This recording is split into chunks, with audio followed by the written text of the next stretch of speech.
Deputy Mission Director of the United States Agency for International Development, Sarah Worth, advised developing countries to start financing infrastructure development with local currencies rather than in US dollars. Here she is.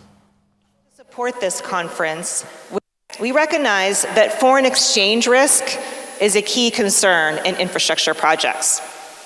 Ideally, projects that generate local currency revenue, such as roads and power plants, should be financed in local currency as well. Therefore, we would like to see Nigerian institutional investors take a larger part in financing Nigerian infrastructure in Naira. Very interesting. Joining us to discuss further is Sanyade Okoli, CEO, Alpha African Advisory. Good morning to you. Thank you so much for joining us. Good to see you again. I'm dying to hear your thoughts on this. Can you fund infrastructure projects in local currency? Yes and no. Okay. Can you fund it in local currency alone? No, because we don't have if you look at statistics, I've heard wide-ranging statistics. Yeah. But it is said that our infrastructure deficit requires Nigeria spending between $15 and $13 billion a year. Right. To be able to address that deficit. So we can't do it alone. But I think the point I read 2 points into what she's saying.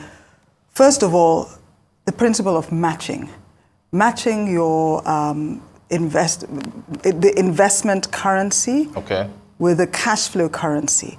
Because, for example, if you go and borrow dollars, but your income is in Naira, that's your source of repayment, then you carry a huge FX risk. But having said that, international investors will consider the foreign exchange risk of that particular nation before deciding whether they would be willing to either lend in FX when they know that the income is in local currency, or to provide local currency facilities. I've spoken to many investors in the past who've said, yes, we're looking at getting Naira-denominated facilities, but when it comes down to it, they would find different ways of structuring it, maybe providing guarantees or different things, but they're not providing actual Naira. Right. So that's essentially, one side of what she's saying. So I certainly understand that perspective. And another thing, and I know we'll get to rail in a second, if you think about how our import dependency and the fact that the providers of this infrastructure, from the Chinese, the Americans, the Russians, Ajaokuta Steel, you can just think of all these major infrastructure projects. I mean, they're all overseas, right? And so then, bringing the expertise and so on, there has to be at least majority of it, an FX component, a larger FX component to the infrastructure you're trying to provide, at least for us within our own context, than local side, right? I mean, how else can you fund what they're bringing in? So you're right. A significant proportion of our infrastructure requirements will require foreign exchange. Right. In cases where you do not have constraints to foreign exchange liquidity, then having your investment in local currency, you can just buy that foreign exchange. Gotcha. But having said that, I said there were 2 points. Right. The second, to my first response, the second point is that international investors are looking to see that local investors have confidence in their market and are willing to invest in their market.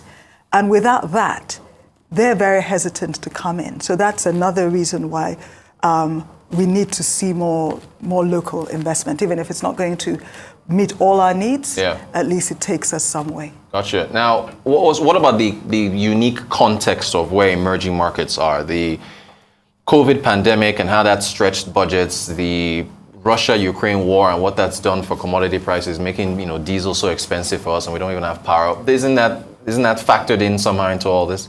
Well, yes and no. In the first instance, the whole world is suffering from those two factors, and we see what's happening, in the US with their debt situation, UK, et cetera, et cetera. The reality is, few governments can fund their infrastructure requirements alone. Yeah. They need to essentially attract private sector investment. That's how it works everywhere in the world. Yeah. You know, if you look at how much Nigeria budgets for capex versus that infrastructure deficit, it's nowhere near. The important thing is that government creates that environment that will attract the necessary capital. And by that, we're talking about, you know, stable policies, transparent policies. And, you know, in some climes, what they've done is for government to provide guarantees, government guarantees. Right. I know some people are hesitant about it. I would say, given where we are today, we do require it, but we must structure such transactions responsibly so we don't end up with unintended consequences. Because, you know, without naming names, there's one particular transaction in the energy space that people feel that, yes, though that one transaction had all the necessary guarantees and it's meant to be cast iron for them. Yeah. It's also been a deterrent for other transactions. So whatever we do, we've got to look at it holistically and make sure it not only would work for that one project, but does not cause issues for other projects or for government finances overall. Okay. What about printing money to pay to pay for this stuff? What's your reaction for someone to say, okay, well, local currency, just print money and spend on the infrastructure projects? Reuters, I have to ask because some why did you have to ask when you know the answer to that? I apologize. Do the words inflation, do the words, debt, do the words, converting, 23 trillion naira worth of debt to 40-year debt. It speaks for itself, It speaks for itself. What do you make of that Guardian headline, since we're talking about infrastructure? That's, talking about rail. I think they mentioned $4.2 billion or so in debt. Yeah, there it is. Underutilization, meaning the rail isn't even being used that much. Debts. What do you make of that update there? Apart from the fact that it makes me want to weep, it's a reminder that, I know I'm always using the word holistic, but I feel very passionate about we're always looking at things holistically. You can't just deal with infrastructure without looking at other issues such as security. One. Two, in looking at infrastructure, you have to be strategic and look at, okay, where am I expecting economic growth to be? What are the economic sectors that I am trying to drive? And what infrastructure do I require to do that? Because as we've rightly pointed out, you have finite resources to invest in infrastructure. So in assessing your infrastructure spend, you've got to ask yourself, where would I have the highest returns for every naira that I spend? It's like any other business. You've got to make informed decisions. Can you talk about the maintenance side of this? Because these trains have also been subject to people were kidnapped. Individuals steal. They steal the steel. That is, they theft. So they take away the rail infrastructure. So what about the maintenance dynamic of this? And on top of spending all this money to get this rail and get this infrastructure, keeping it there and keeping it safe? Well, I know that quite often we treat maintenance as a nice to have, but maintenance is not a nice to have. It is a need to have. Because if you don't maintain whatever infrastructure, then you essentially just poured money down the drain. So to your point, in making investment decisions, you've got to look at not just the initial cost of putting in place that infrastructure, but you've got to look at the running costs of the infrastructure as well. All right, something more light. I got to pick your brain on flying cars. I want you to take a look at this video from Xturismo over in Japan. This is such cool stuff. It's on sale now.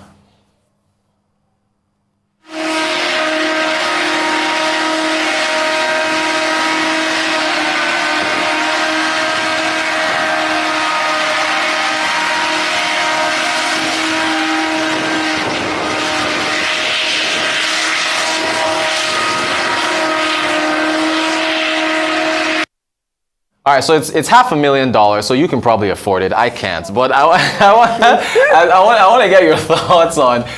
That's in Japan, yes, I know we're here, but how far behind are we? What's your take? What do you make of that? Reuters, this is not what would make me think we're far behind, because you and I know that in all likelihood, when they look at the first 10 orders a Nigerian is likely to be there. All I'm saying is, can I have a ride with you? Right. Well, I don't know who you are when you order it, because we're going to buy it, because all you need is petrol. Right. We're going to buy it. Indeed. Now, we're being left behind because of the infrastructure challenges. Right, exactly. Not because of that. Can you, and some of these are electric, can we dare to dream that we can see these on the African continent in I don't know how many years? I'm saying, Rotus, that somebody is listening to us now and is thinking how they're going to order it. Well, so they're buying it, but I'm talking about building it. I'm talking about, the technology behind, because that's over in Japan, and I know it's in the UK and some other places they're doing this, but building it and manufacturing it here, that's where I'm getting at.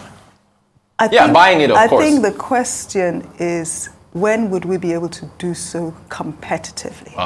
Because we know that we have bright, innovative, hardworking people. Yeah. It's that enabling environment where you do have, it takes us back to infrastructure, where we do have the, affordable infrastructure, the electricity, the roads, etc., for us to be able to compete. It's about competition. It's about, as it is, you're saying, $500,000. If we're doing it at a cost of $1 million, then it's not attractive. Right. Now, I think the idea, though, is that this is a first prototype. Over time, the price should come down. Yes. But on the education side, just very quickly, because we only have about a minute to go, your average Japanese university student is, depending on how developed they are there, is probably in a research center somewhere, an engineering student, thinking of how they're going to make one of these, right? Your average Nigerian university student, or South Africa or wherever else, or particularly sub-Saharan, is dealing with ASU strikes and dealing with so on and so forth. So, us on the education side, building the next generation of engineers and innovative thinkers, can we get there? Are we optimistic about someday, providing them? I would like to say that we can get there. But it's not just going to happen. We're going to have to take the necessary steps to get there. But we have to dream, we have to believe, but we have to also act and act sensibly. Yeah. Okay, you were making maybe a semi-joke about riding one of those. Safety side, would you, because I asked you about, remember we talked about self-driving cars a while back with Teslas and so on. Would you fly one of those? Yeah, I'll probably be scared, but I would go for it anyway. CEO of Alpha African Advisory, Sanyade Okoli, thank you so much for joining us to talk about infrastructure and flying cars. It's always fun. Appreciate your time. Thank you.